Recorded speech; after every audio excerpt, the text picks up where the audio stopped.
At the start of this year, COVID aside, I was feeling very discouraged and very down, kind of beaten up by the circumstances that were going on. And we went to fellowship, and this was right as COVID was becoming big. It was kind of the last big event the Army held, I think. Went to officers' fellowship at the Fairmont Resort. And I wasn't in a great place, really, and it seemed so many things that had gone wrong. I don't know if you remember that this is coming out of the concrete saga that had set us back 3 months and cost us a lot of money.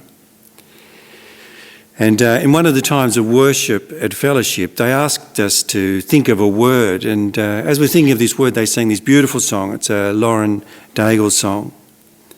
And I wish I could sing it to you, but I wouldn't do the song justice. And it says, "In the darkest hour, when I cannot breathe, fear is on my chest, the weight of the world on me. Everything is crashing down, everything I had known. When I wonder if I'm all alone, I remember. I remember. You have always been faithful to me. I remember. I remember. Even when my own eyes could not see, you were there, always there." It was a very special moment for me, and it was kind of a renewing moment, really, and I desperately needed it. This idea of remembering what God had done. I was just so caught up in the present moment, in trying to deal with so many problems, so many things that we had to solve, problems we had to solve. And I thought about Paul as I read this letter and the reading we had before from Rachel. And I wondered what he remembered, this great minister of the gospel, because he talks about that, right, in verse 3. "I thank my God every time I remember you. I thank my God every time I remember you." Now, Philippians is often called a letter of joy, and certainly part of that was Paul remembering his experience at Philippi. It was the first European church, and it was probably at least 10 years previously that he'd been there. And he planted this church, and it meant a lot to Paul. It was part of his ministry with Silas. There were cherished memories. There was the conversion of Lydia there, the first person to be baptised in Europe. And so obviously he remembered this with great fondness. And it helps him to be surprisingly joyful, because we think he wrote this letter as he's imprisoned in Rome and facing death. And I think Paul's memories mattered to him, and I think memories matter to all of us as humans. I thank my God every time I remember you. And it's a great thought. I mean, who says that about you? Who says, "I thank my God every time I remember you"? Who do we remember? Who do we remember and we think, "I thank God for that person. I thank God for that experience with them. I thank God for what he has done for me, what he did for them, what he's done for us." And we must remember well. I think remembering matters. You see, we can look back over this year, a year that was just unprecedented for the world as well as our nation, for our state, and certainly for our church. It was a completely unpredictable year. Nobody could have envisaged in January. In fact, I couldn't have envisaged, as I sat at that officers' fellowship in March, what the rest of the year would look like. But when I look back, I can see how God was at work. I can still see all the good things that happened, all the good that God did. And I wonder if that's what it was like for Paul. You know, did they reminisce, him and Silas? "Oh, do you remember that time we were in prison? You know, we're singing. Oh, wasn't it funny? Oh, Paul, you're a terrible singer. Oh, it was a great experience. Eh? Good times, good times." Do you think they did that? Remember when? You see, meaningful remembering is a hallmark of being human. As far as we know, animals don't interpret the past. You know, that kind of, "Oh, I see why you did that now." And they don't longingly imagine the future. That's part of our being aware of time, of ourselves as beings in time, with a past and a future. And it's in the remembering that we make sense of the events of our lives and the world. Very, very often, it's only when we look back we can see the turning points in our lives. And this remembering, and it becomes a reconfiguring event. It helps us understand ourselves better. It helps us understand God better, to understand our future better. And remembering is more than just having the data there and being able to recall it. Remembering is more than not forgetting. You see, we have memories buried in us, but sometimes we never call them to mind. You see, we need to actively recall what God has done. We need to remember together. That's how we trust God into an uncertain future. It helps us remember that God may act in unexpected ways, but he will never fail to act. The danger is in not remembering, because then we can start to think that we did it ourselves. It's possible to forget our own testimony. We should remember our own story. That question I asked, what was the day? What was the year when you gave your heart to God? What changed? Think about all that God has done. See, remembering is essentially what worship is. Worship is remembering. It's what Sunday is all about. Sunday is not, or shouldn't at least, be Groundhog Day. The same Sunday over and over again. It shouldn't be like that. We don't sing praises to God to remind him of how good he is, but to remind ourselves of how good God is. And our spoken and our sung remembering shapes our identity, and it also proclaims the good news of God's love to the world. You see, because worship really is telling God's story to each other and to the world. There's a song in our songbook 937 if you're interested, and it says, the chorus says, tell the world, make salvation's story heard. That should be the mantra, really, for any worship leader, for anybody who's designing worship, this confession of who Jesus is. Tell the world, make salvation's story heard. That's a question for us, isn't it? How do we make salvation's story heard to an unchurched, multi-faith, multicultural world? I would say that in worship, our job is to tell God's story to each other and the world in the best and clearest way possible. And if I'm honest, I'd say that's my charge for you in 2021. That's the question that should drive us in this new space. What's the very best way that we can tell God's story to each other and to the world? What's the very best way we can tell God's story to people who have never heard it before? You see, Paul knew that was his job. He's driven by this passion to declare the gospel, to tell people the gospel. And he knew it was a collective enterprise. In verse 27, he says, striving together as one for the faith of the gospel, striving as one for the faith of the good news.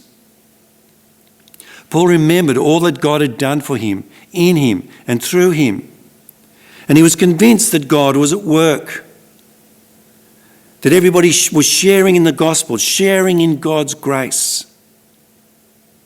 You see, I think for Paul there was a memory further back than his time at Philippi, and it was the memory for Paul, the identity-forming event, and it was his testimony. He'd met his Christ on a dusty road in Palestine, and he'd never forgotten and continued to remember. Paul, slave of Jesus Messiah, he would designate himself. And he said it over and over again. And for 30 hard years, he'd poured out his life in the service of his Lord. And right then, as he's writing this letter, it did not look like a happy ending. But he knew beyond doubt that he and they shared in God's grace. Not just mercy, not just God saving us when we didn't deserve it, but the grace of God at work in the world, calling men and women to himself, healing, saving, restoring. That is grace as well. And as Christians, we're caught up in this amazing story of grace, this story of the gospel. We need to remember that, how big this story is. Amazing grace. And we need to remember more than just the first verse. Yes, it is grace that saved a wretch like me. But it's also grace has brought us safe thus far, and grace will lead us home. I do love verse 10. You see, Paul says, so that you may be able to discern what is best. That's his prayer for them. That your love may abound more and more in knowledge and depth of insight, so that you may be able to discern what is best. That's our job, to discern what is best. How do we tell this story of grace? How do we retell these stories that mean so much to us? These precious memories. How can we explain them to our children, to a new generation?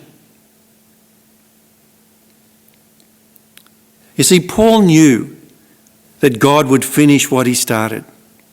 He didn't for one moment think that the gospel needed him. He knew it was God's doing. He said, he who began a good work in you will carry it on to completion until the day of Christ Jesus. It was all about God.